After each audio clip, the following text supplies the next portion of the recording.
بڑی تبدیلی پر سب آنکھیں لگائے بیٹھے اور راولپنڈی سے لے کر لاہور اور لندن تک ملاقاتوں اور مشوروں کا سلسلہ شروع ہو چکا ہے۔ پاکستان میں جب بھی ہائی کمان کی تبدیلی کا وقت آتا ہے مگر اس دفعہ حالات کچھ زیادہ ہی مختلف ہیں، اور اگر دیکھا جائے تو عمران خان کا لانگ مارچ دراصل ان الیکشن کمپین کا ہی ایک حصہ ہے۔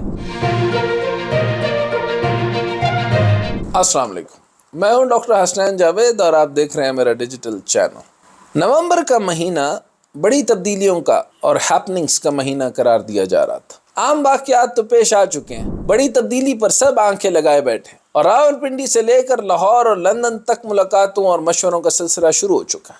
پاکستان میں جب بھی ہائی کمان کی تبدیلی کا وقت آتا ہے تو یہ تبدیلی میڈیا کے لیے دلچسپی اور موضوع بحث بن جاتی، کیونکہ اس تبدیلی کے ساتھ سیاسی لیڈران کو اپنی تقدیر اور مستقبل جڑے نظر آتے ہیں یا پھر جوڑنے کی بھرپور کوشش کی جاتی ہے اور ایک پیج بنانے اور سنوارنے کی تگ و دام بھی شروع ہو جاتی ہے۔ مگر اس دفعہ حالات کچھ زیادہ ہی مختلف ہیں۔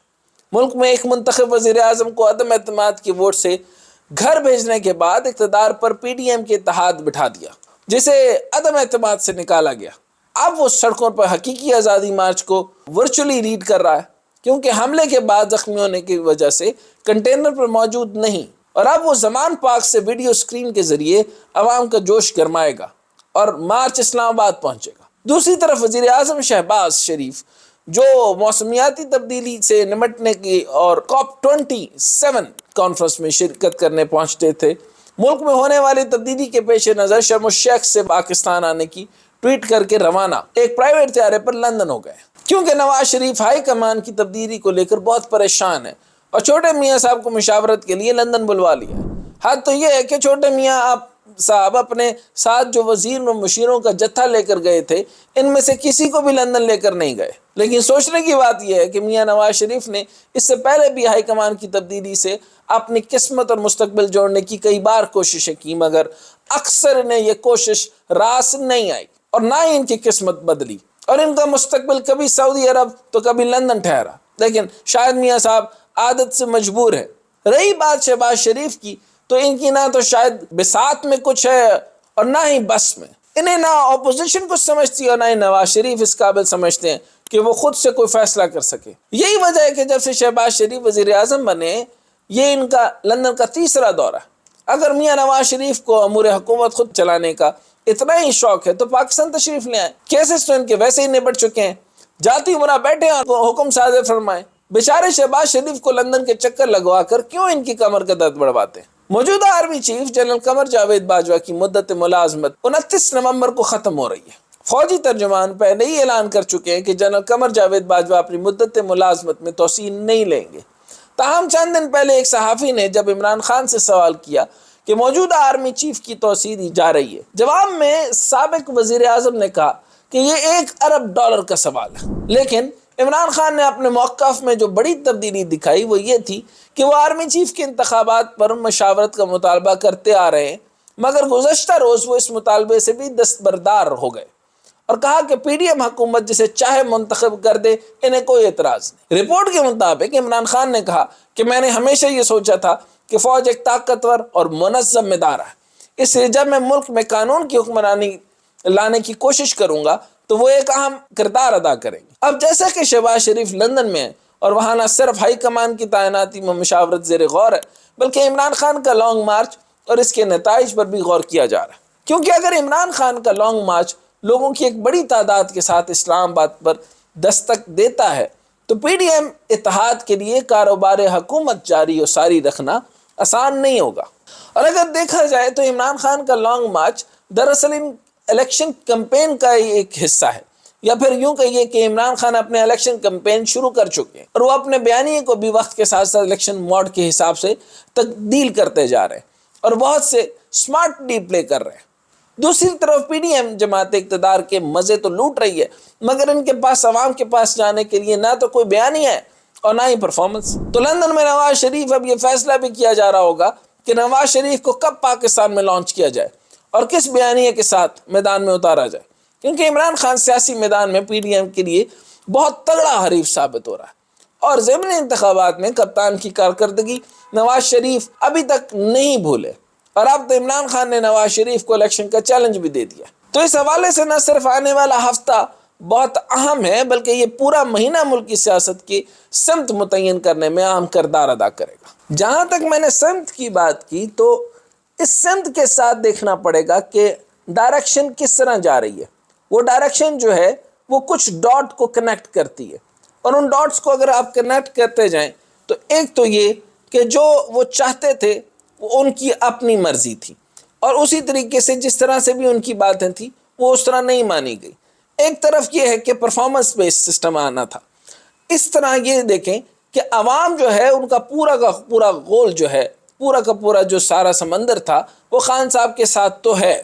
اب یہ سمجھ آ گئی کہ خان صاحب مائنس پی ٹی آئی، یعنی خان صاحب الگ ہیں، پی ٹی آئی الگ ہے، کیونکہ پی ٹی آئی کے اندر نہ کوئی سٹرکچر ہے، نہ کوئی نظام ہے، نہ کوئی سسٹم ہے، نہ کوئی ایسی قابلیت ہے، نہ کوئی ان کے پاس آپ یوں سمجھ لیں کہ نہ کوئی شیڈو منسٹر فائنانس کے ہیں، نہ کوئی شیڈو منسٹر آپ کا جو ہے انرجی کے اوپر ہے، نہ آپ کے پاس کوئی سائنس اینڈ ٹیکنالوجی کے پاس ہے، نہ کوئی آپ کے ٹاپ کے ٹیکنوکریٹس ہیں، سوائے کہ جو ہمیشہ سے چلے آ رہے ہیں اور وہ چلے ہی آتے رہتے ہیں.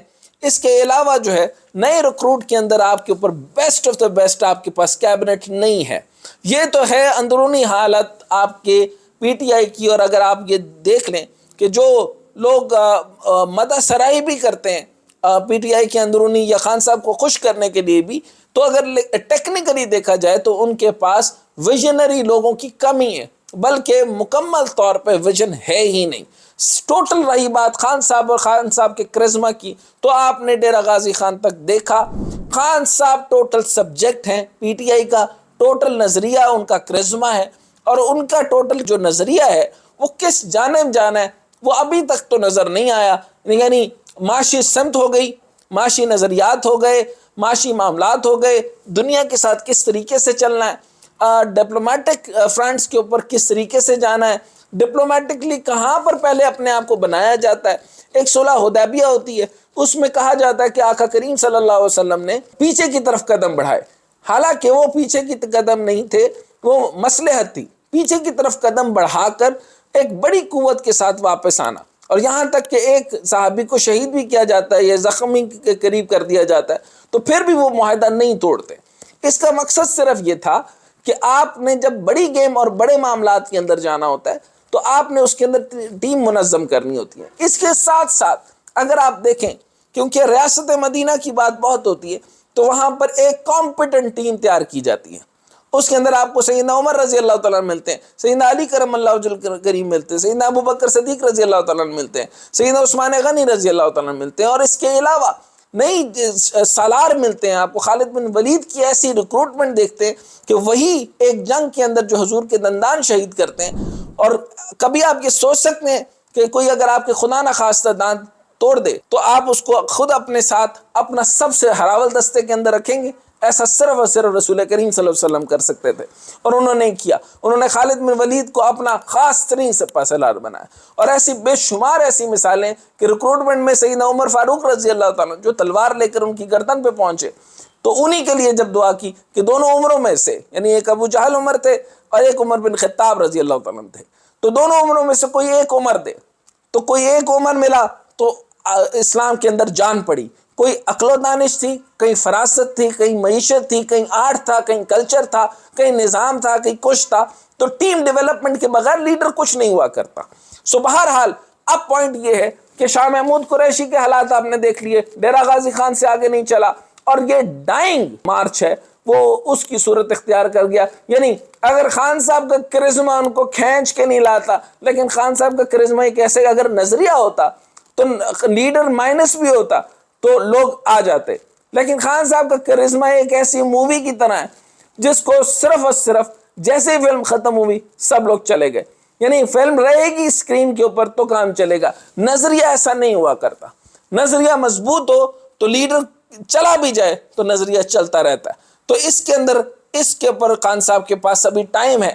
الیکشن جاتا ہے یا پریزیڈنشل فارم آتی ہے یا کوئی نظام آتا ہے تو بہترین طریقہ یہ ہے کہ اوپوننٹ تو ابھی بھی پرفارمنس نہیں لا سکے، یا اگر اوپوننٹ جو ہے وہ پرفارمنس کے اندر مضبوطی لے آئیں، وہ ٹیکنوکریٹک بیسٹ سسٹم کو لے آئیں تو بچ جاتے ہیں، اور معیشت کو اوپر لے آئیں اور لوگوں کو جو ہے نا زندگی کو آسان اور خوشحال کر دیں، نہیں تو صرف سڑکیں جو ہیں وہ جام کرنے سے کوئی کسی قسم کی خاص تبدیلی نہیں واقع ہوگی۔